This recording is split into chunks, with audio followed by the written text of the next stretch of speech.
Hey everybody, this is Jenna from Uncomplicated Kitchen, and my husband John, he's joining us today to show y'all how to do the fluffy honey thyme pull-apart rolls that I promised you. This recipe has been adapted from one of our favorite guys, Chef John from All Recipes, but my husband's going to show you how to put our little twist on it. So, John.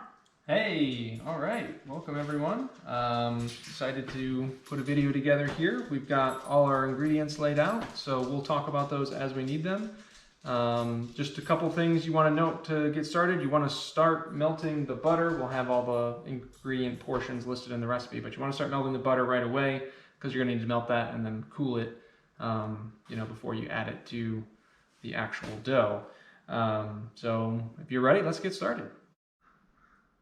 Hey folks, here we are. All right, we're gonna get going on this dough. So the first thing we need to do is we need to take 1 1/4 cups of milk, and we're going to add that to our stand mixer. You can use a food processor, you can use a bowl with a spoon.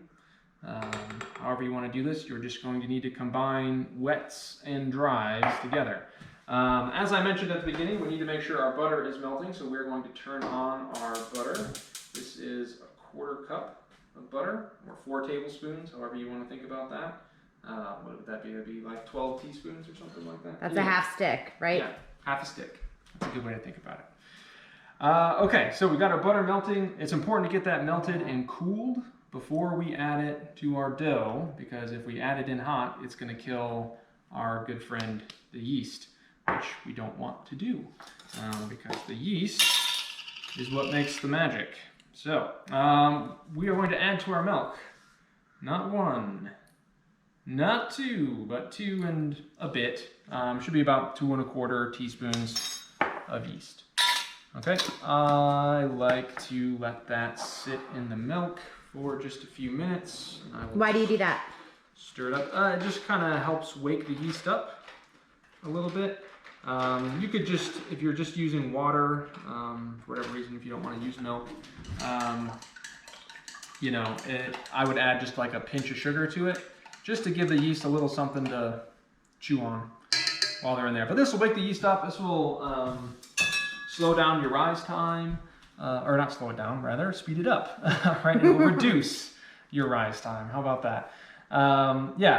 Because your yeast is already going. It's already plugging and chugging over there. So that's the primary reason. The other reason we want to do this is it just helps us to know that your yeast isn't dead.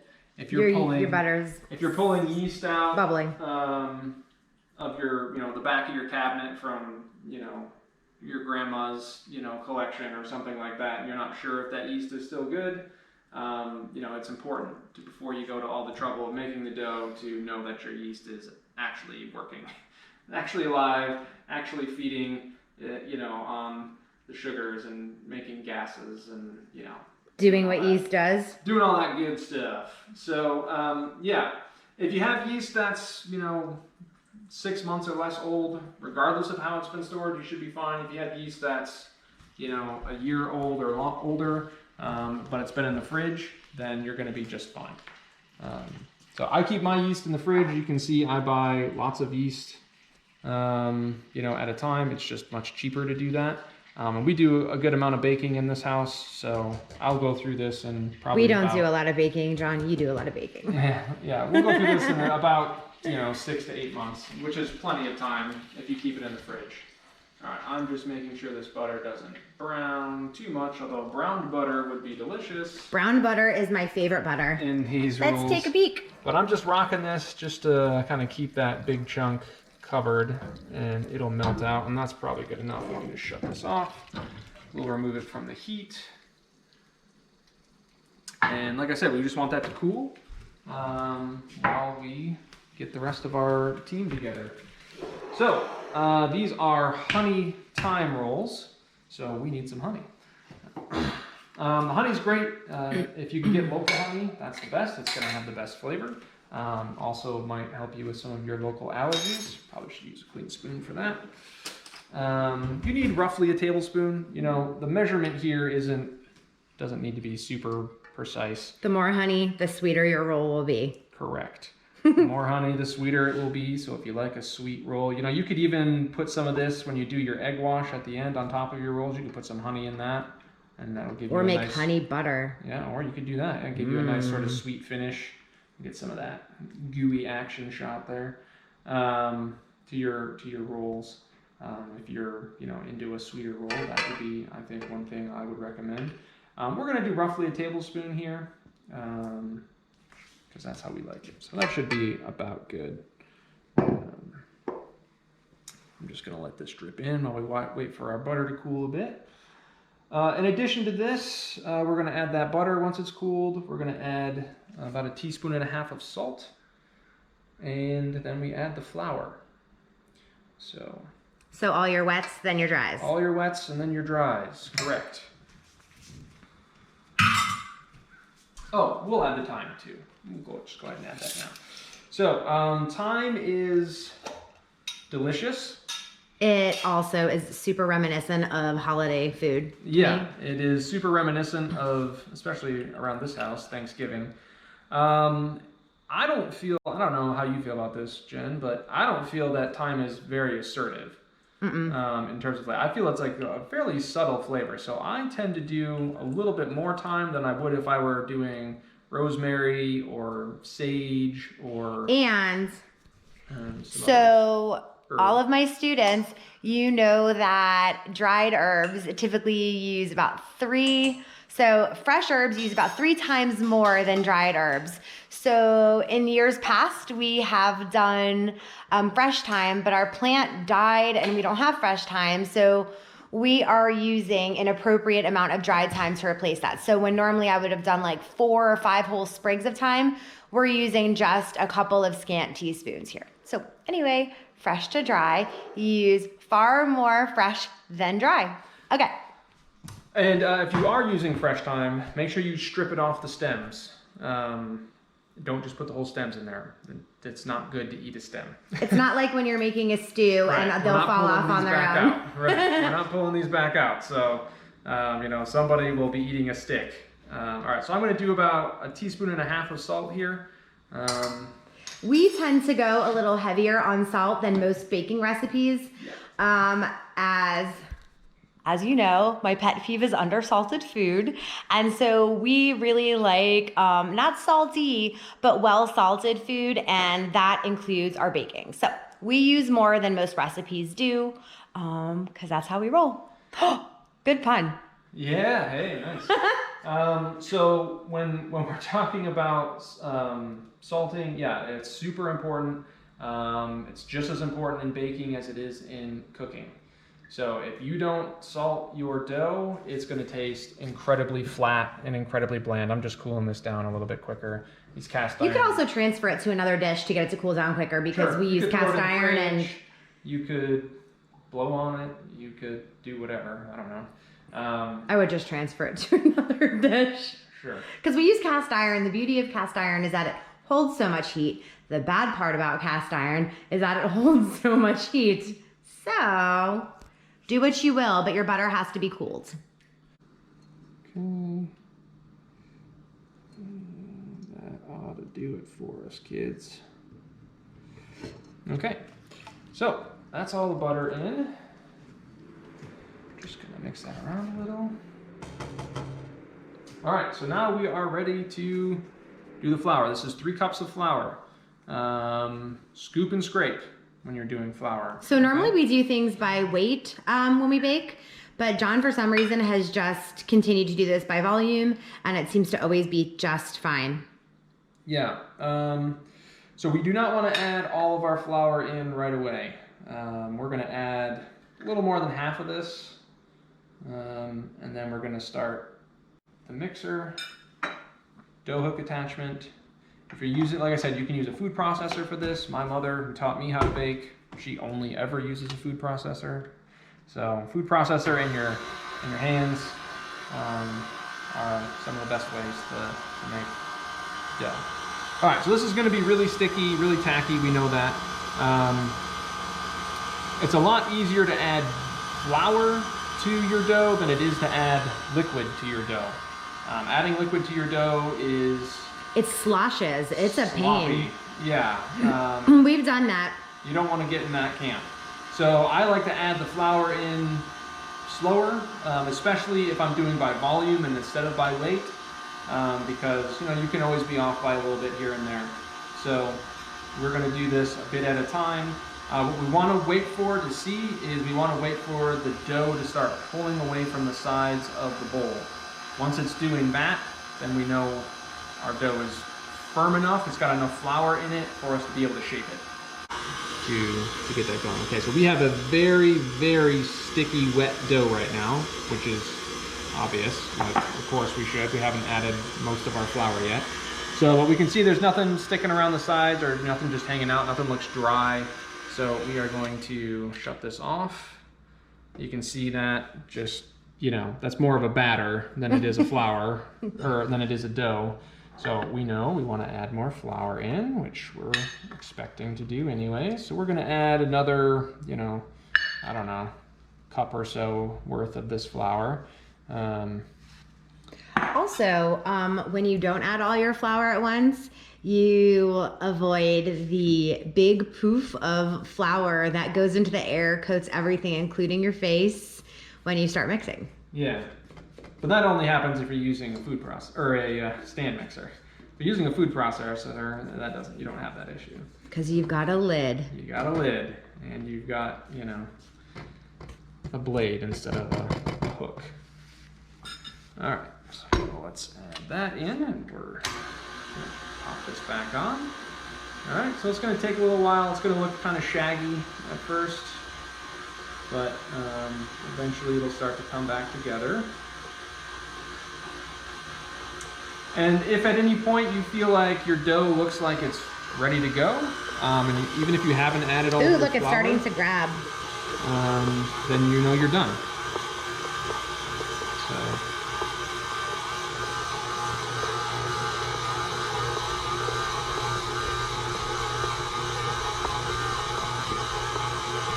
Mesmerizing. Yeah, so we can see, at first there it looked like this was ready to go because it was pulling everything away from the sides and holding on to it. But now we can see that it's leaving a bunch of dough around the outside. It's still very sticky.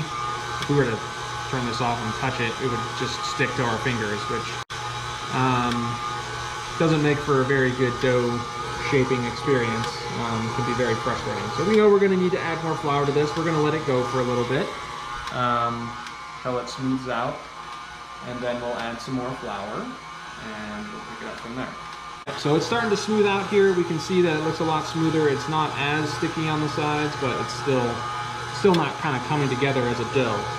So we're going to shut this off. We're going to add some more flour in. You can see this obviously looks a lot nicer than it did the last time.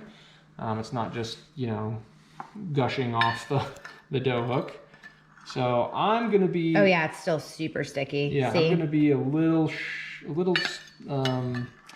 bashful here with the rest of this flour. I'm gonna still leave a little bit in here because I don't know that we're gonna need all of this. Yeah, it's not doughy at all. Yeah. So I don't think we're gonna get a big poof out of this one, but we'll see. I could be wrong. I've been wrong before. Just kind of push some of that in. Help prevent the flour explosion. It's so exciting. All right. And next, go around. Now my guess is that this is probably going to do it for us with this particular dough, but we'll see. If you want to take a look at this, you can see again it's kind of going shaggy on us a little bit. It's not coming together right away. But you just got to be a little patient. And what speed are you doing this on? This is on the lowest speed. You don't want to go berserk on this. We don't need to go super fast. All right, we can start to see it coming together a little bit here.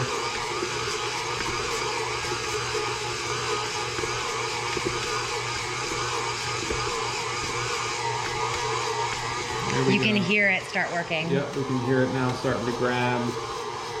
And what we're hoping to see is that the sides of this bowl just essentially get cleaned off. We don't really want to leave a bunch of dough on the sides. That's no good. So we're gonna let this go. I think, actually, like I said, I think this is probably gonna be good enough for us. Let's see. It's looking like it's doing a pretty Oh good yeah, job. look at that. So what we're gonna do now that this is doing its thing, we're gonna let the stand mixer do the kneading. We're gonna let this knead for 5-6 minutes or so. And then I'm gonna By come back. knead, you mean you're just gonna keep it going on low speed? Yep, just gonna keep it going on low. Let it work that dough. This is how we're forming the gluten in the dough. Is we're letting it. And you can also do this hydrate, by hand. And we're letting it stretch. Yeah, you can do this by hand as well. If you're needing a workout, you want to work off your Thanksgiving dinner before you have it. That's a great activity. I spent a good amount of time eating pizza dough earlier today, so I'm not going to do that. I'm going to let the machine do it for me. So what we want to do is we want to get a feel for this. It should feel a little tacky, but the nice thing about working with a dough that's got melted butter in it is it's never really going to be overly sticky. So what we want to have happen is we want this to stretch but not rip. So as we're taking it and we're just sort of pulling it under, it should feel really cool. Yeah, we just want it to pull and stretch. We don't want it to tear, which is what this is doing. If you pull it too fast and you pull it too much, then you can see you get some of this ripping here. And that's not what we're looking for. We just want to be gentle with it, and you just want to sort of fold it under, right? You can use your countertop to do some of this for you because it should stick to the countertop. So we've got a nice smooth surface here. We're looking pretty good. So what we want to do, we just want to, you could let this rise on the countertop with a towel over it. I usually put it in a bowl. If you put it in a bowl, you do it in an oiled bowl? Yep, you want it to be oiled. You don't want it to stick to sides. Again, that's probably not going to be a huge deal. We've got melted butter in this, like I said, so it's not going to be super sticky. But yeah, if you put it in a bowl, put a little oil in that bowl, a very little bit. You just want to grease the sides.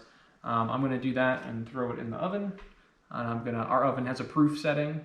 Yay, we're fancy. But you don't have to do that. We didn't do that until we moved into this house. Yeah, we spent many years not doing that.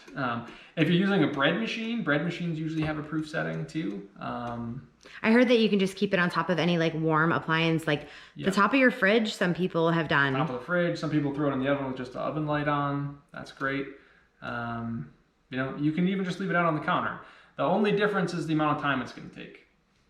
So, you know, the cooler it is, the longer it's going to take to rise. The warmer it is, the more it's going to rise. If it's too warm, then it's going to start cooking, and that's a problem too. So how long are we going to let this sit? So we're going to let this rise for hour and a half till it's doubled in size, basically. So okay. We'll see you then. All right, so we've risen the dough. I rose our dough in the oven because it's just a nice warm spot, and I've got a proof setting on the oven. So I want to be clear, when you're rising dough, if you put it in the oven, your oven is off. You don't want to bake the dough, you just want to rise it. So we're going to pull this out here in just a second. As soon as I get the cling wrap off. There we go. So here's ours. This is kind of what it looks like. Should just pour right out of here since we greased our bowl. Boom. Flop. A little bit left in there. Not too bad. I didn't do too bad greasing the bowl up. We can just take our scraper, or you can just take your fingers and pull that out if you want to. It's really not enough to make a difference. So unless you're neurotic like I am, you don't have to worry about it. A lot of good thyme smell going on right now in this dough. Are you saying it smells like a good time? Oh yeah, it smells like a real good time. So like I said before, this dough's a bit buttery. So normally you might want to have a floured work surface just so this doesn't stick. But we've got a decent amount of oil and butter on this now since it was in that pan. So yeah, you don't really need to worry about that. Okay, so it should still be nice and pliable. I'm just knocking a little bit of the air out of it here and just kind of shaping it back up. What we're ready to do at this point is start shaping these and you know, getting them ready to go for their second rise, and then after that we bake them. Okay, so we're ready to start portioning. What you can do, there's kind of two approaches you can have to this. You can just start portioning this out at a particular weight. I'm doing 40-gram balls here, or you can weigh the whole thing, and then you can take that and divide it by however many would be an equal number, right? So if this is 800 grams, then you can divide that by 10 if you want 80-gram size pieces, or however you want to go about that. So 40 grams tends to be like a really nice, like small dinner roll. Yeah. By the time they rise up, these will be nice small dinner rolls. Good for each person to have. A couple. At least 12. Yeah. You want to have more than one, right? So, anyways, I use a dough cutter. You can use a knife. You can use your hands. Just pull it off. It doesn't much matter how you go about it. But however you want to go about it is you want to make sure that you have the same, roughly the same size dough balls. This is 41 grams. So what I want to do really quick is I just want to show you how to actually shape these. So you take your piece, if it's flatter like this, I usually just put my thumb in it like this, give it a hat, and then I will pull my thumb out, and then you just pull the sides down and around to make a nice smooth top. Right? So your bottom's going to kind of look like that. You just sort of pinch that together, and you want to make it nice and round, and then you're good. And then you're going to put these on your baking sheet lined with parchment. If you don't have parchment, you can use oil, but I prefer parchment. You want them to be fairly close together. We want these not to be touching, but when they rise up a little bit for the second rise, we want them to connect. That's what makes them pull apart. So that's that squishy middle. Yummy, yummy. And we'll see that effect when we pull them out of the oven. So I'm going to go ahead and shape the rest of these, and then we'll catch you when that's all done. All right, so we are back. We're just egg washing these rolls. They're getting ready to rise, or they're starting to rise actually. You can see that they're merging together just a little bit here. That's what we want to see. So the egg wash is just a splash of milk with an egg, and we're going to let these rise once we're done washing them for about 20 to 30 minutes. We just want these to come, kind of connect together, and then we'll put them in the oven. And also, if you want to add additional toppings, now would be the time. A good sprinkle of salt, a little more thyme, anything else you please. And this egg wash will act as the glue. Okay, see you soon. See ya. All right, folks, we're ready to go here. We've got our rolls. They've risen up. They are starting to merge together. These are going to rise just a little bit more when we put them in the oven. They're going to sort of pop up just a little bit, and then yeah, we'll bake off and we'll be ready to go. We're going to bake these at 375 for 20 minutes, basically in the middle of the oven. So we'll see you in 20 minutes.